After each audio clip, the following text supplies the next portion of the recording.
La raison d'être d'un croyant va bien au-delà des simples activités quotidiennes. En Christ, nous trouvons notre véritable identité et notre mission divine. La Bible nous révèle que nous sommes une extension de Dieu sur cette terre, appelée à refléter sa lumière et à influencer le monde autour de nous.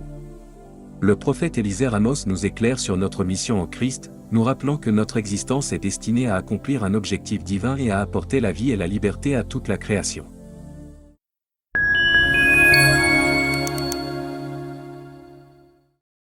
En Christ, vous êtes de Dieu, vous provenez de lui.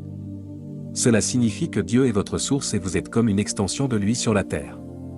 Vous n'êtes donc pas arrivé sur la terre par hasard. De même que l'eau d'une source coule afin d'abreuver, vous découlez de Dieu dans le but d'abreuver le monde. En effet, la création est abreuvée, alimentée et maintenue par Dieu. C'est pourquoi vous n'avez pas été positionné pour recevoir des créatures, en réalité, c'est la création qui a tout à recevoir de vous, car vous ne manquez de rien en Christ. Vous avez tout en abondance.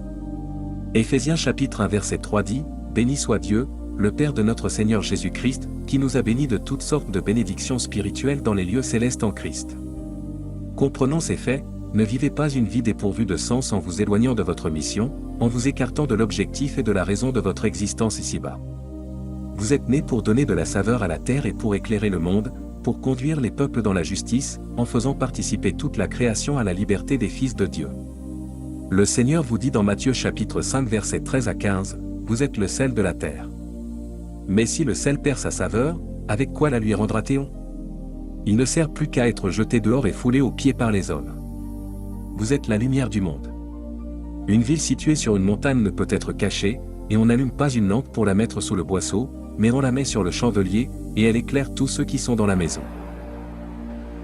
Ne permettez pas aux hommes, aux circonstances, à vos exigences et devoirs humains de vous définir.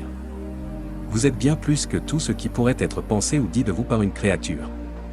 Vous êtes loin au-dessus des réalités et limitations humaines et terrestres, car vous êtes de Dieu.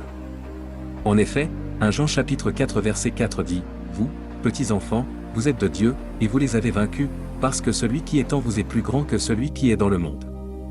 Vous êtes de son essence même, et vous êtes unis à lui de façon inséparable selon 1 Corinthiens chapitre 6 verset 17, mais celui qui s'attache au Seigneur est avec lui un seul esprit. » Vous n'êtes pas défini par votre emploi ou vos études, ni même par votre famille biologique. Vous êtes un Dieu en mission sur la terre des hommes, avec pour objectif de permettre au Dieu Tout-Puissant, c'est-à-dire le Seigneur Jésus-Christ, de se révéler et de se manifester à sa création à travers vous. C'est pourquoi il a fait de vous le Dieu de votre monde. Alléluia. Confession. Je suis de Dieu. Je proviens de Dieu. Dieu est ma source. Je donne de la saveur à la terre. J'illumine le monde. Je libère la création de la vanité. Prière.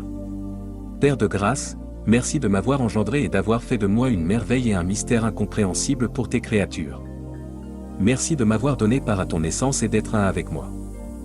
En toi, j'ai la vie, le mouvement et l'être au nom du Seigneur Jésus-Christ.